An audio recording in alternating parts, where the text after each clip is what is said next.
A Rússia é o maior país do planeta. São 11 fusos horários, 2 continentes e milhares de quilômetros de profundidade estratégica. Durante décadas, essa imensidão foi considerada uma das maiores vantagens militares do Kremlin, mas na noite de 9 para 10 de julho, essa sensação de segurança simplesmente desapareceu. Em poucas horas, drones ucranianos atingiram instalações espalhadas por centenas de quilômetros dentro do território russo. Terminais de petróleo pegaram fogo. Infraestruturas ligadas à indústria de defesa foram atingidas. Aeroportos próximos a Moscou interromperam operações. E enquanto as autoridades afirmavam ter derrubado centenas de drones, imagens de incêndios voltavam a circular pelas redes sociais. Então surge a pergunta mais importante: se a Rússia diz que interceptou quase tudo, por que tantos alvos continuaram queimando? Hoje você vai entender o que realmente aconteceu naquela noite, quais instalações foram atingidas, por que esses ataques vão muito além dos danos imediatos e como a estratégia da Ucrânia pode estar expondo uma vulnerabilidade que Moscou preferia manter longe dos holofotes. Se você quer realmente entender essa guerra, em vez de só rolar a tela vendo manchetes soltas, esse é o canal certo. Se inscreva antes da gente continuar. Antes de analisar os danos, vale olhar para a versão oficial de Moscou. Segundo o Ministério da Defesa russo, 376 drones ucranianos foram interceptados durante aquela noite. É um número impressionante. Se estiver correto, este foi um dos maiores ataques com drones desde o início da guerra. Mas esse dado levanta uma pergunta inevitável: se centenas de drones foram realmente derrubados, como explicar os incêndios registrados em diferentes regiões do país? Porque, enquanto os comunicados oficiais falavam em interceptações bem-sucedidas, moradores filmavam colunas de fumaça, explosões e equipes de emergência tentando controlar incêndios que se espalhavam por instalações estratégicas. E esses focos de fogo não apareceram em um único ponto do mapa.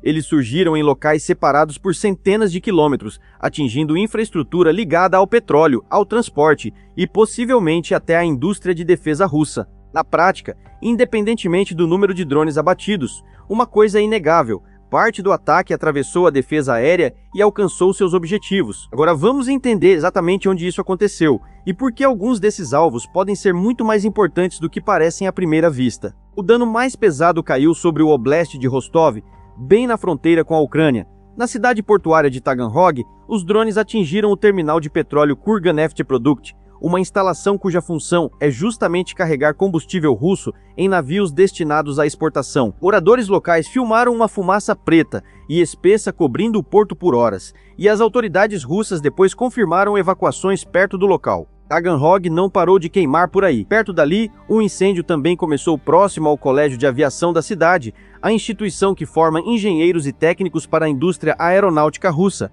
Esse não é o tipo de alvo que vira manchete do jeito que um incêndio em petróleo vira, mas ele corrói, aos poucos, a mão de obra técnica que mantém a campanha aérea russa funcionando. Depois veio Azov, um pouco mais na costa. Os ataques ucranianos atingiram tanques de armazenamento de combustível ali, e segundo canais de monitoramento ucranianos que usam geolocalização, também teriam atingido a fábrica óptico-mecânica de Azov, uma instalação de defesa sancionada que fabrica sistemas de radar, ópticos e componentes de mira de precisão usados em mísseis, veículos blindados e navios de guerra russos. Se esse ataque for confirmado, não é apenas um golpe econômico, é um golpe direto no equipamento por trás das armas de precisão da Rússia. O governador de Rostov, Yuri Slyuzer, confirmou ataques de drones em Taganrog, Azov e mais 2 distritos vizinhos, e admitiu que houve, nas palavras dele, consequências no solo. Traduzindo, a defesa aérea não pegou tudo. Agora vamos uns 250 quilômetros mais ao sul e chegamos a um nome que não para de reaparecer nessa guerra: a refinaria de Yuysk, no Krai de Krasnodar. Esse não foi o primeiro incêndio em Yuysk, nem perto disso. Esse foi o 17º ataque desde o início da guerra, contra uma refinaria capaz de processar cerca de 6,6 milhões de toneladas de combustível por ano. As autoridades regionais russas culparam destroços de drones em queda pelo incêndio, o que, a essa altura, já deixou de ser uma explicação séria e virou praticamente uma piada dentro do próprio noticiário russo. Mas a repetição é exatamente o ponto principal. A Ucrânia não precisa destruir Yuysk uma única vez. Ela precisa garantir que Yuysk nunca volte a funcionar por completo. Toda vez que o concerto está quase pronto, um novo ataque zera o relógio de novo. Isso não é aleatório. Isso é desgaste calculado, mirando uma instalação que a Rússia não pode se dar ao luxo de perder. e que aparentemente não consegue proteger. Por fim, o alvo psicológico, a própria capital. O prefeito de Moscou disse que a defesa aérea derrubou cerca de 16 drones se aproximando da cidade, e mesmo assim isso foi suficiente para fechar temporariamente o aeroporto de Domodedovo. O aeroporto de Pulkovo, em São Petersburgo, enfrentou restrições parecidas na mesma noite. Não houve confirmação de acertos em alvos militares em Moscou dessa vez. A defesa aérea russa ali realmente fez o trabalho dela, mas isso é quase irrelevante. A mensagem não é sobre o estrago, é sobre alcance. Toda vez que drones ucranianos fazem Moscou suspender voos, os russos na capital são lembrados, mesmo que por um instante, de que a guerra que o presidente deles começou não ficou só na linha de frente. E aqui é onde essa única noite se conecta a algo muito maior. Apenas 4 dias antes desses ataques, em 6 de julho, a Ucrânia atingiu a refinaria de Omsk, a maior da Rússia, localizada a mais de 2.400 quilômetros do território controlado pela Ucrânia, bem no fundo da Sibéria. Esse ataque forçou a paralisação da produção na maior fonte de gasolina do país. Se você olhar o quadro geral, o padrão fica evidente.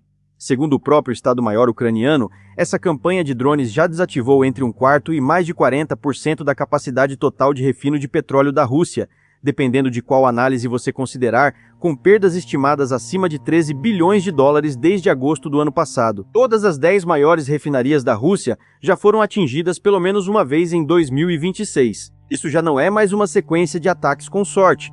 É uma campanha sistemática mirando exatamente a engrenagem que transforma petróleo bruto russo em combustível exportável e vendável, o combustível que financia a guerra. E essa campanha tem consequências que podem ser medidas em algo bem mais simples do que uma explosão: fila de posto de gasolina. No início de julho, a escassez de combustível já havia se espalhado pela grande maioria das regiões da Rússia.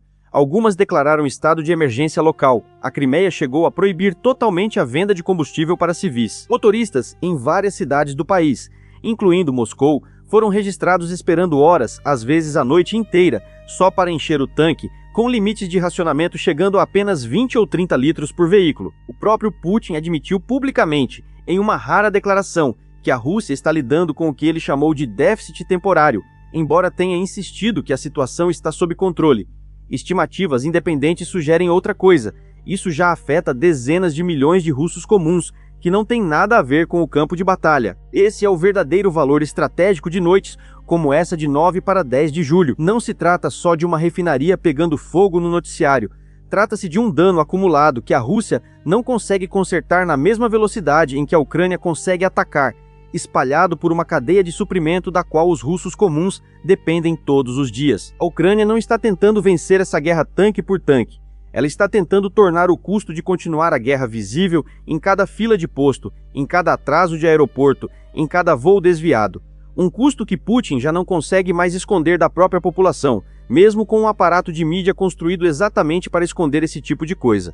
Então, para onde isso vai a partir daqui? Duas coisas estão convergindo. Primeiro, o alcance da Ucrânia continua se expandindo.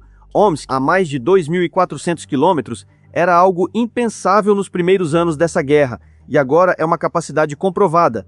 Segundo, a capacidade da Rússia de consertar a refinaria danificada está sendo superada pelo ritmo de novos ataques. Se essa distância continuar aumentando, a Rússia vai enfrentar uma escolha: desviar recursos escassos de defesa aérea para proteger infraestrutura econômica espalhada por um país do tamanho de um continente, ou aceitar que a crise de combustível se torne uma característica permanente da vida em tempo de guerra. Nenhuma das duas opções é boa para o Kremlin, e nenhuma das duas vai ser resolvida culpando destroços em queda. Então, voltando à nossa pergunta inicial, o que uma única noite de ataques realmente provou? Provou que a geografia deixou de ser o escudo que costumava ser para a Rússia. Ser grande não ajuda quando o alvo não é uma linha de frente, é o combustível, os portos e a base industrial que mantém toda a máquina de guerra funcionando, não importa a distância da Ucrânia. A Rússia continua sendo enorme, mas o tamanho parou de ser uma defesa no momento em que os drones ucranianos aprenderam a voar por cima dela. Se esse tipo de análise aprofundada é o que você procura, se inscreve para não perder o próximo vídeo, porque nesse ritmo vai ter um próximo muito em breve. Deixa nos comentários, você acha que a Rússia consegue consertar mais rápido do que é atacada, ou a Ucrânia já ganhou esse jogo de números? Até o próximo